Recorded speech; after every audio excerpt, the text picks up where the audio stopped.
Hello and welcome to another stream. My name is Ray and it is Learning Korean with Ray, day 210.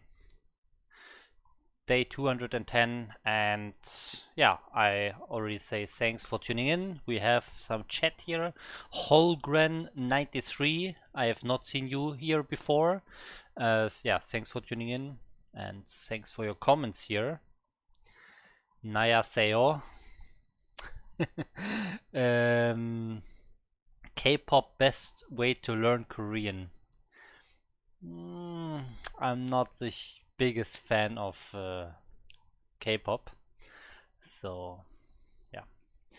And I'm not sure what you mean with Nayeon Stan. Probably some K-pop star, I have no idea. But yeah. I mean, everyone has different reasons why he is doing something like learning a language. Everyone has different hobbies, and even for learning Korean there are different how do I say it, different reasons to start learning Korean other than K-pop. Okay, so let's see what we did yesterday here. Yesterday we went into lesson 22, of course, and we finished it up. So we finished lesson 22. The last thing we did was no, we actually did not finish. We finished the question part, which was lesson 21 and 22. That was about questions, and we finished that question part here. That's it for asking questions. But there's still a little side chapter here in this lesson, and that's what we'll do today. Revisiting nin, in, or I, ka. So yeah, that's what we'll do today. I will take a small look at the MasterReY. We have 80 words to review. That's not that much, so I think after we finish this grammar session, we'll go into the vocabulary again anyways, so we'll just review it then. So right now we just jump right into this chapter. So let's start. Now that you have continued to increase your understanding of Korean grammar over the past few lessons, I specifically learned how to ask questions in Korean. I can continue to explain the nuances between I, ga and nin. Assuming that the situation is not set up in any way, in a way that would be grammatically appropriate to compare yourself with somebody else, it would be very awkward for you to say the following. 내가 밥을 먹었어. 내가, I don't even know what this is, to be honest. I heard it before, but I don't know what it is. I don't know what this ne is. Okay, let's just continue to read. If you just walked into a room without anybody saying anything to you or without any prior backstory and simply said 내가 밥을 먹었어, despite being able to understand it you perfectly, it would sound very awkward to Korean people. So I've eaten rice, or have eaten rice, or have eaten, just eaten food. I have eaten. But I'm still not sure what ne really is. So I'm not sure if it's I have eaten or you have eaten or whatever. We'll see. When you use I or ka over nin or in, the speaker is putting an enormous amount of stress on the fact that it was that particular subject that did the action. The speaker isn't comparing anything, but specifically stressing that it was the subject who does that action in the sentence, or has the properties described by the adjective, or is the thing attached to either. Again, this is just a nuance and cannot be expressed in translation English. The only way it can be explained is through descriptions. The reason why nega pabil mogoso sounds weird is because it's just like walking into a room and saying, I am the one who ate rice. Yeah. Yeah, I see. Note here that I wouldn't actually translate the sentence to I'm the one who ate rice. I would still translate it to I ate. I'm using the translation. Wait, what? I'm using the translation. I am the one who ate rice to show the stress on the subject. Jesus, I can't read today. Nobody would ever say that without anything prompting a person to say it. Instead, you would just say, I ate rice. Here, nanin. Okay, so I guess when you want to use I, the informal I, which is na, with I or ga, obviously with ga, you use ne instead of na. So it's not naga. Okay. Yeah, but I understand it, of course. It doesn't make sense to stress it, except there's some backstory where you heard your sibling or whatever, you heard him saying, hey, I remember yesterday there was like food in the fridge, I wonder who ate it, right? And then you say, hey, I'm the one who ate it. I ate the rice. So that's where this stressing would make sense, but in a normal conversation without any backstory, of course it does not make sense. Okay. Note that here you're not comparing anything. You're also not stating a general fact. So those are the two things we have previously learned, where you use nin or in. And the thing we previously learned for I and K is when we just experience something. When it just came to us that something happened, we just realized it, then we use that. So that's the description we had for I and K so far. You're just indicating the subject of the sentence. How can I know nothing is being compared? Well, there's just no comparison in the sentence. How can I know that this isn't just a general fact? Also comes from the sentence. How can I know that nin in is acting as a plain old subject marker?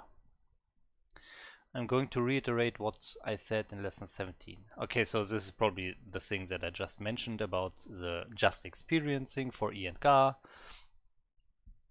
Yeah. This causes confusion among foreigners. The only way you can distinguish is by understanding the situation. Okay, it's very confusing. I want to share an important phrase that came up.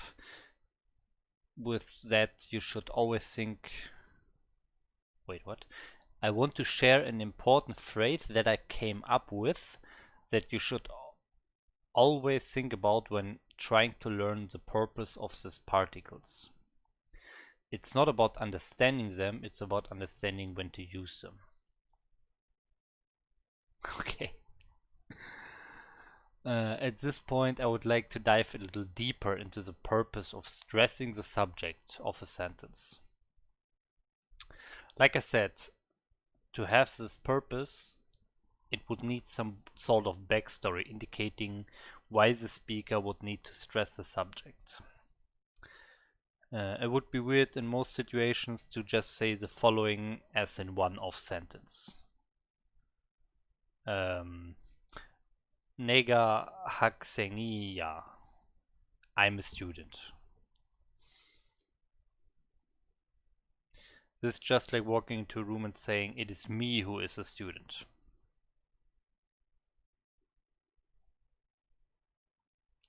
However, imagine two students in a class arguing who gets to sit in the front row. The best seats in the class. Yeah, that's true. I see we have 2 viewers right now. What is your what are your thoughts on this topic? Where are the best seats in the classroom? In the front or in the back? I know there are 2 types of people. After arguing for a few minutes, the class president can come in and say, I am the class president. What is a class president?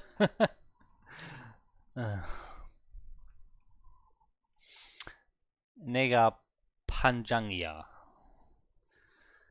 In this situation, the speaker stressing that he is the class president and therefore has the power to solve the situation. Yeah. I waited until lesson 22 to talk about this usage because you now know how to ask questions. The particle iga in its usage as a subject stressor is used when somebody specifically asks who did a particular action. Who ate the rice? Nuga.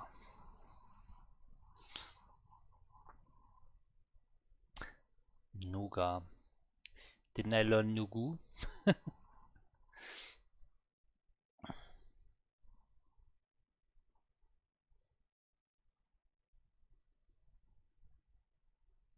I know we also learned Nuga, but I can't really remember. When Nuga is used as a subject of a sentence. Okay.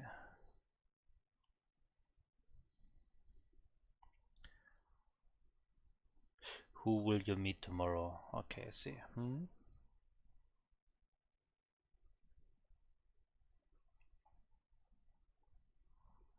Okay, so who ate the rice? 누가 밥을 먹었어? I ate the rice. 내가 밥을 먹었어. This could be shortened to only include the subject. 내가. I did. Yeah, okay, here it makes sense because it was specifically asked for the subject, so you want to stress the answer. I see. Another example. Who made the pizza? I made it. Okay. Notice here that it's Notice here that just because in English somebody asks a who question doesn't mean that I or I and ga must be used on the subject. This is only relevant when the speaker is asking who the subject was.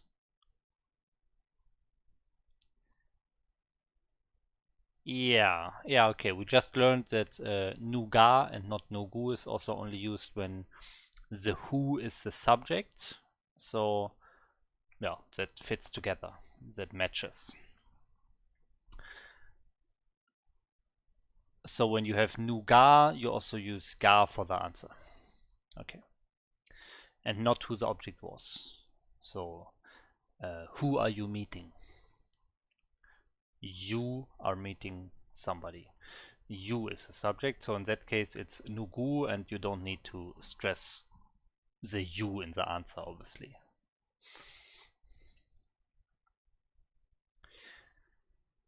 In effect, when who translates to in effect, wait, what? I have to reread this.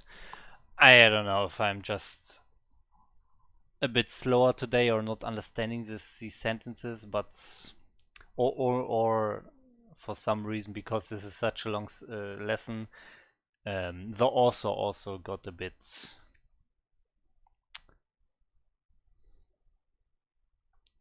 yeah, I don't know how to say that, but he didn't try that hard in the end, maybe. This is only relevant when the speaker is asking who the subject was and not who the object was. In effect, when who translates to nuga and not nugu. Okay, yeah, that's what I just said before that. Okay, about this matching. Who likes her? I like her. Notice above the question is asking who the subject is. Who do you like? I like her. Here the answer is not the subject, so you don't need the ga, because the ga is also not in the who, because you're not asking for the subject. So yeah, these always fit together. That's good. Notice above the question is asking who the object is.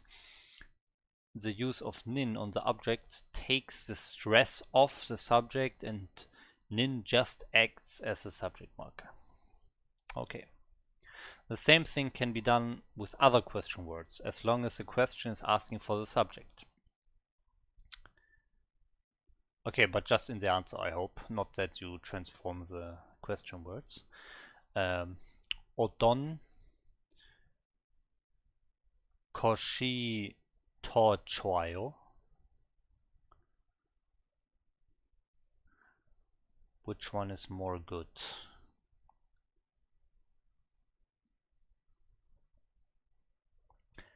This one is better. Okay, you have it here. So yeah, the question word itself doesn't have a particle, but you have a subject here. The one basically, and you have the e or ga here. So you also use this in the answer. Okay. I can't stress enough that all of these nuances are situational. A particular sentence with nin or in can make sense in one situation, but could be awkward in another situation. Yes. That same sentence might be awkward with iga in one situation, but appropriate in another situation. In some situations, they could be exactly the same. Ask a Korean person to distinguish between the following.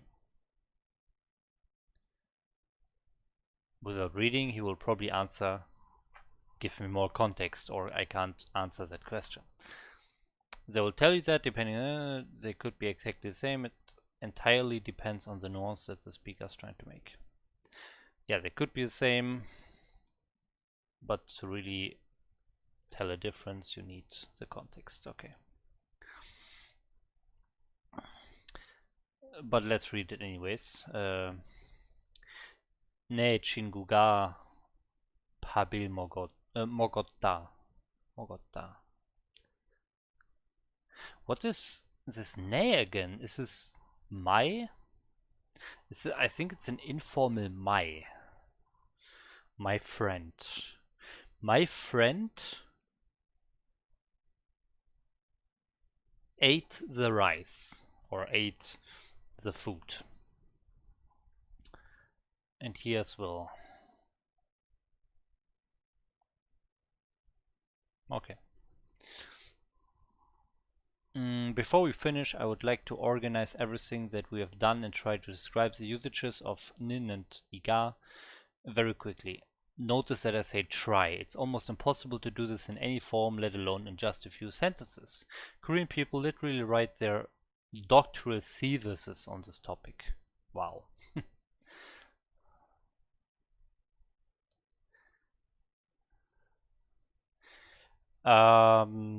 So, nin and in is used to denote the subject of a sentence, to compare something. to state a general fact. Yeah, that's what we learned previously. To denote the subject, so that's the same as here. To indicate something is based on recent experience or observation. That's what I said earlier. When you just realize something, you just experience a situation. To stress the subject does the action. So this is what we learned in this lesson. The other things we learned previously.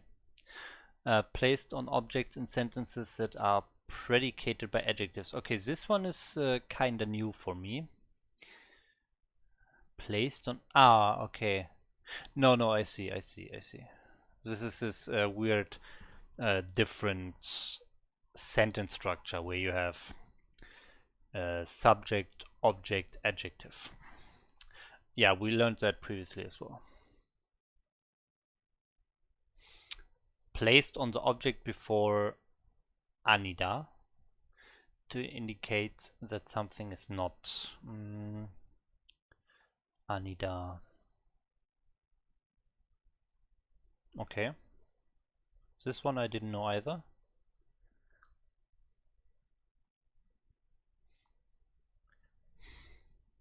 I'm not a student. I'm not a doctor.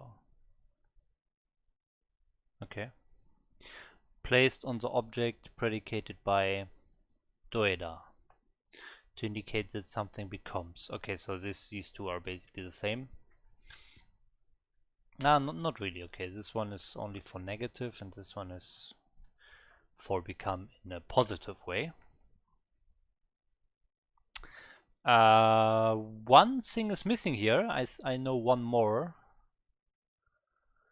and that is for specific verbs like itta, to be in a location or to have itta, or also I think jemita and mashita. So these itta adjectives or verbs, they also always use this one, I think. For itta, I'm pretty sure. Yeah, I'm pretty sure you always use this one for itta, for to have, and never this one. Okay. In lesson 14, you also learned about creating passive sentences with verbs that act in the state of something. Yeah, the door is in the state of being open. And yeah, here, this is exactly what I just said. Itta always uses this one. In this lesson, I told you that you should use I or ga on this object that is in the state. Or you just remember that it always uses itta because there are other situations where you use itta that have nothing to do with the state, but you still always use I or ga. I can only assume the purpose of this. I can only assume that the purpose of this is what described in number... What? I cannot read. I can only assume that the purpose of this is what is described in number 2 above. Wow, such a weird sentence. This is what is. This threw me off guard, but yeah, it's correct. Number 2. Recent experience observation.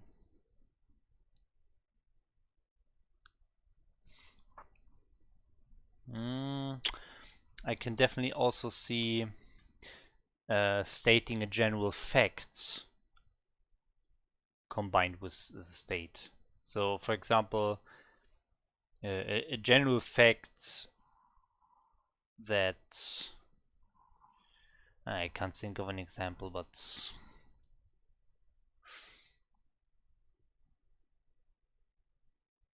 okay, maybe not.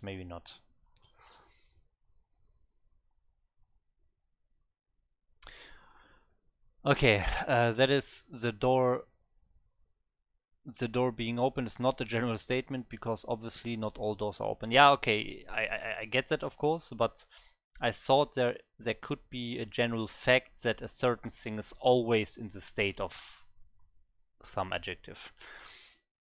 Maybe I'm wrong, maybe it does make sense, but because I can't think of an example right now.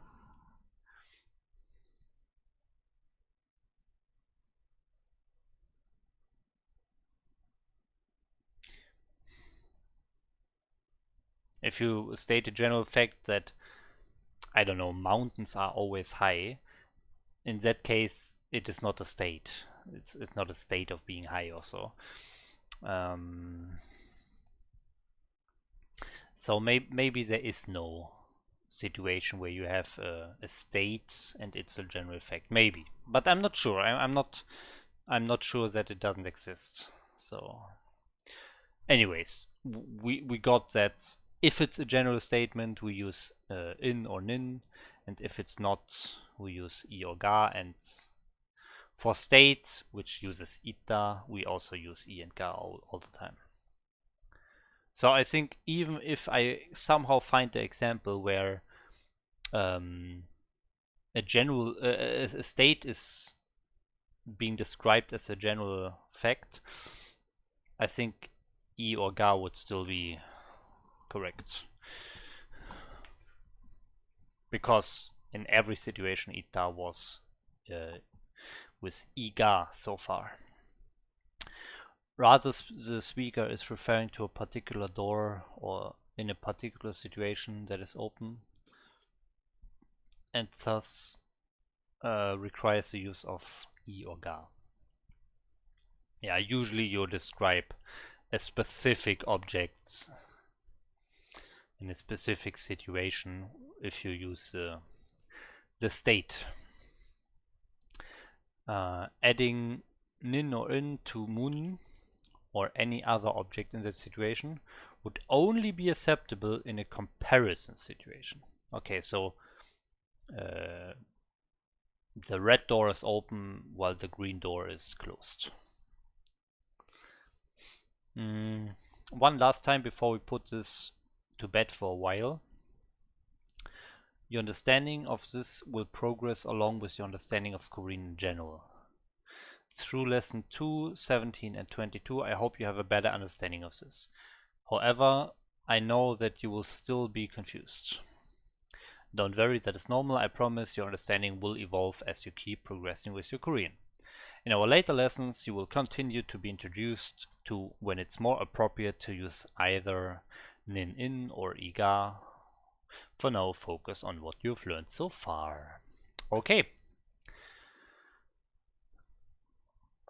So we got some reviewing of the nin, in, and iga.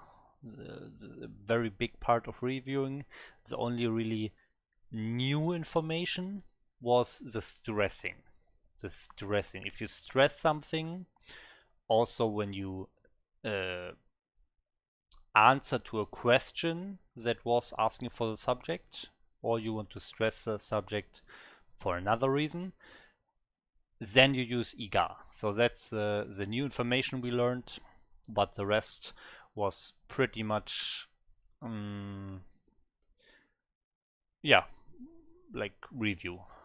But it's good. I'm not complaining. So I still remembered most of these things, but for example this one and also this one, or these two, I didn't really have in my mind. So that's good. Hi Kaya, thanks for tuning in. Okay, so that's it. Now we are experts at nin in and iga. Perfect. And with that, lesson 22 is done. Oh, Red Blue Green, you're also here. 안녕하세요. Welcome. Actually, I do know what welcome means, right? 초대하다. Is it 초대하다? Sometimes I'm mixing up welcome and invite. 초대하다? No, I have to check it. If I think about something and I don't know it, I have to check. But I will not just type the English, I will type the Korean that I think is correct. So, chodeada. Like this, to welcome. Damn, it's invite. I knew I'm mixing those up. Damn.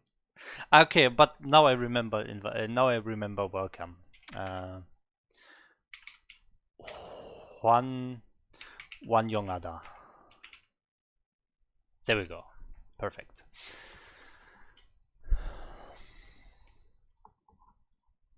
Okay. Yeah, that means we have finished lesson 22. And I think it's best to just do the exercise right away, because I still remember it, but now that I think about it, maybe it's better to first learn the vocabulary and then review by doing the exercise a little bit later, so 1 or 2 days later, after learning the vocabulary. It's 2 words usually. Oso, oseo.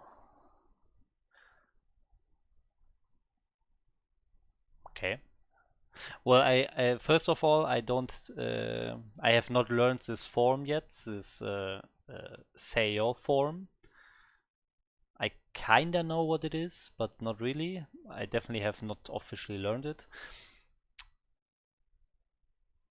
Yeah, and also I have no idea, and I guess the O is coming from oda, to come. So the oseo is probably this seo conjugation for to come. But yeah, I don't know this. I'm pretty sure I will learn it very soon. It should come very soon. I think this seo conjugation is pretty common, I feel. It's definitely not in the first 25 lessons. Let's check the next 8. Okay, not here, not here, not here, not here. No, no, no, no. No. Okay, so we'll take a little while longer, I guess. But okay, so yeah, I think it's actually better to do the vocabulary now, so there's a little more time in between doing the grammar and reviewing and testing the grammar with the workbook. Okay. So, first of all, before we learn the vocabulary of lesson 22, we will do the review. I just realized, since this was the first time we did the grammar before the vocabulary, and I kind of want to do the grammar first for the next lesson again. That means we have the vocabulary of lesson 22 and 23 as one big vocabulary block now. So that's another reason why it's better to do the vocabulary of 22 now, then the exercise from the workbook, and then the vocabulary of lesson 23. So it's not such a big block of vocabulary. Okay. Yeah, let's start with the review.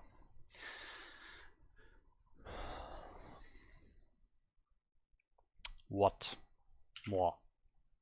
Okay, asking for, wait, being a noun. Okay,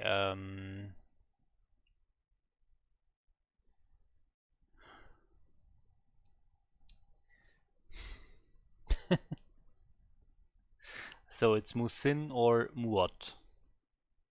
I think it's musin.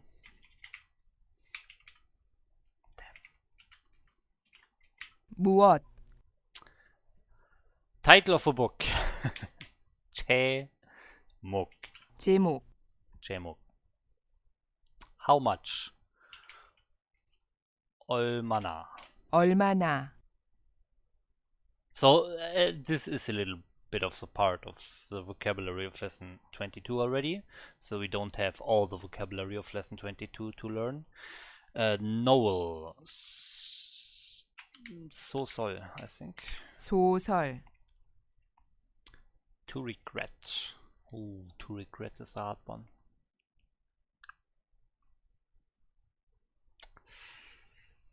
I don't think I know this anymore.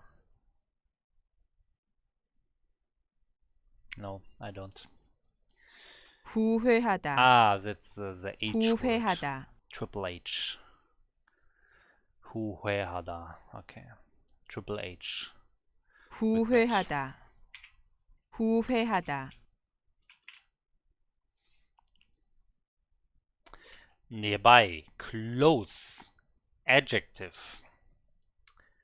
The adjective is 가깝다.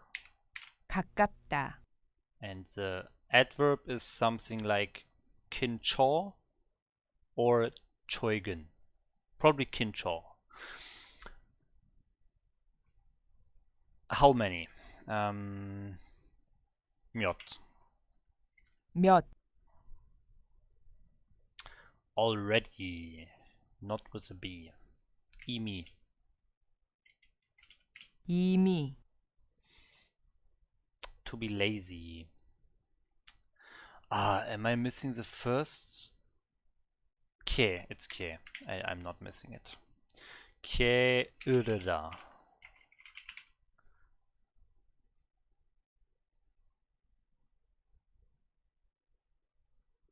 Is it not 게으르다? 게으르다. 게으르다. Okay. Hi Flo. Welcome to the stream. Especially 특히. 특히. What adjective? More. 무슨. 무슨. And to not be enough, to be lacking. 부족하다. 부족하다. 잘. 잘. 추억.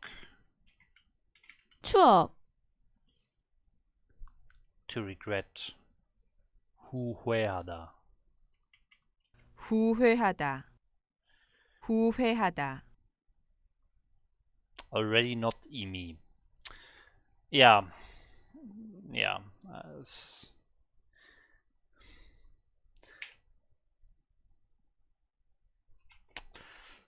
I have to. 벌써. 벌써. Actually, I realized. So we learned this word for lesson 22, but it was not used in the grammar for 22. So now I know two words that both mean already, and I have no idea when you use which one. 벌써.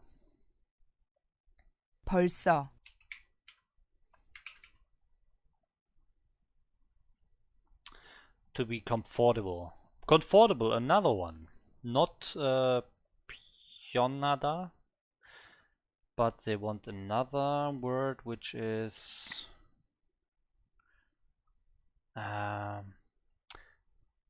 this was the one where alakada, where you have an N that is basically an L. It gets pronounced as an L. 안락하다.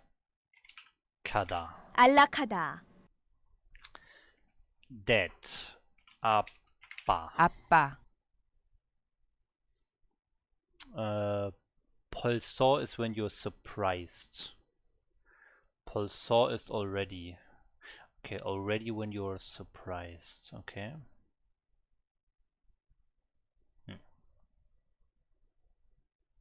Okay, I will keep in mind. I will try to keep it in mind when I see some sentence that has already in it. Yeah, I know what you mean. Like, I finished my homework already.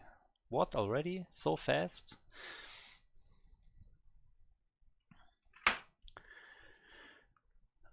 Okay.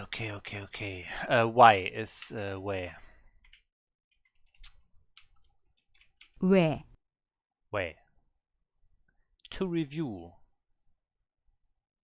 복습하다. 복습하다, To bless.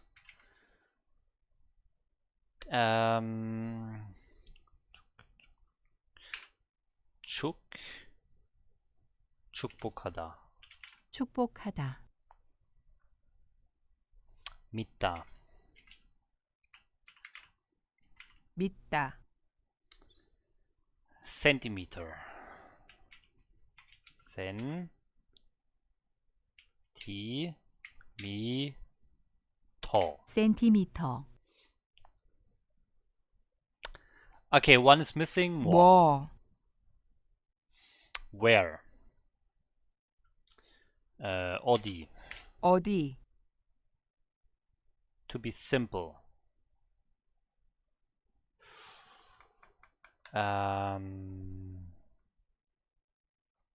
간단, I think. 간단하다. 간단하다, Already not biolso. 벌써. 벌써,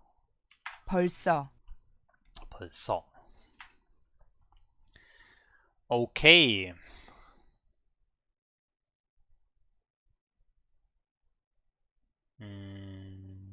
Yeah, let's go. After I finish the new words from lesson 22, I will do a bigger review. So we skip the review now. 어떤. The thing is, it's now easier because we already did the grammar for this. 어떤, 어떤. Which. 어떤. 어떤, 어느, 어느. Which for places. 어때, 어때. How was. I definitely have to review the grammar as well. I still wanted to make the table. I will definitely do the table, and then I have everything perfect. And I know everything about question words. Which for places. 어느. 어느, 어때. 어때, Which for places. 어느, 되게, 되게. Okay.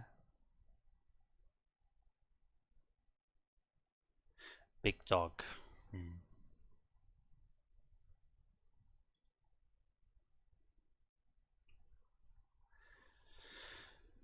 되게.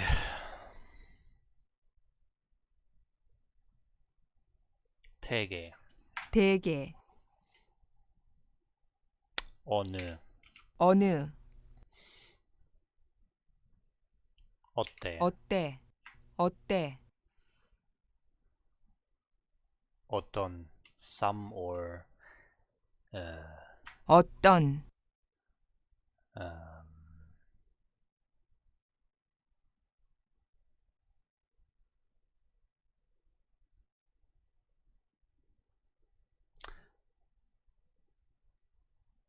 어때. Wait, I'm confusing 어때 and 어떤. This one is 어때. 어때, 어느, 어느. Which for 어느. places. 어떤. Is it just which for nothing special? 어떤, Well, yeah, this is a bit weird to learn the vocabulary, I have to say. You always need the grammar for these things. But anyways, I will just go through with it now. 되게. Usually. 되게, 어때, 어때.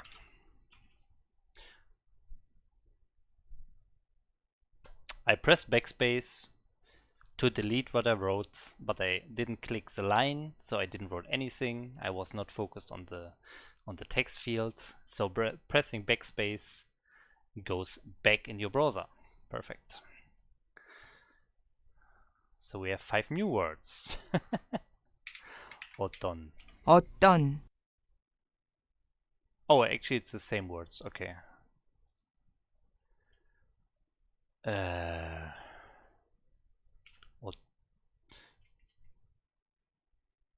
어떤. 어떤,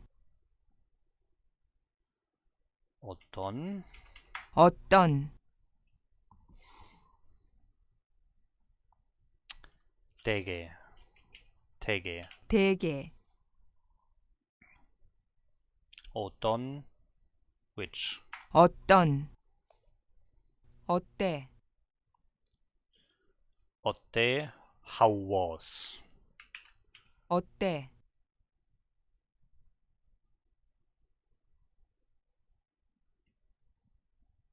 어떤. 어떤, 어느. 어느, 되게, 되게. Usually. 되게,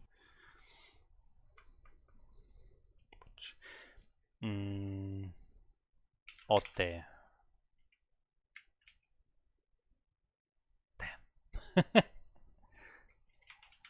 어떤. 어떤, 어때 is how was. Yeah, I really have to make the table for the grammar. Otherwise I will never remember all the different 어때, 어느, 어떻게, 어떤. This one is 어떤. 어떤, So I feel like this vocabulary is not really useful. If I perfectly know the grammar behind that, then I also know the words, the vocabulary is. The vocabulary learning for this doesn't really make sense. 어느, 되게, 어떤. 어떤, 되게. 되게. By the way, I have to 되게, stop a bit earlier today, so we'll just finish this and then tomorrow we'll do the real, well, the rest of the vocabulary. I think there are a few like nouns and verbs and so left for lesson 22 that we have not learned. During the grammar session we saw a few new words already, like skirt. I think skirt is one I remember. Yeah, so there are definitely a few more useful words left in this vocabulary for lesson 22. How was 어때? 어때, How was 어때? 어때, Okay. Yeah, so let's take a short look in here. We have 28% learned, and yeah, there are, you can see there are a lot of nouns. Yeah, file was one we had in the grammar. Skirt was another one. To occupy a space, and space itself as well, I think. So yeah, and a lot of like verbs and adjectives here. Short was another one we saw in the grammar. Yeah, I think the rest of this is pretty useful. These question words are a bit weird with the adjective, adverb, noun, and so on. Okay, but we'll do that tomorrow. So tomorrow we'll probably finish this. I'm not sure if I can do all the words tomorrow. Maybe not. Let's see.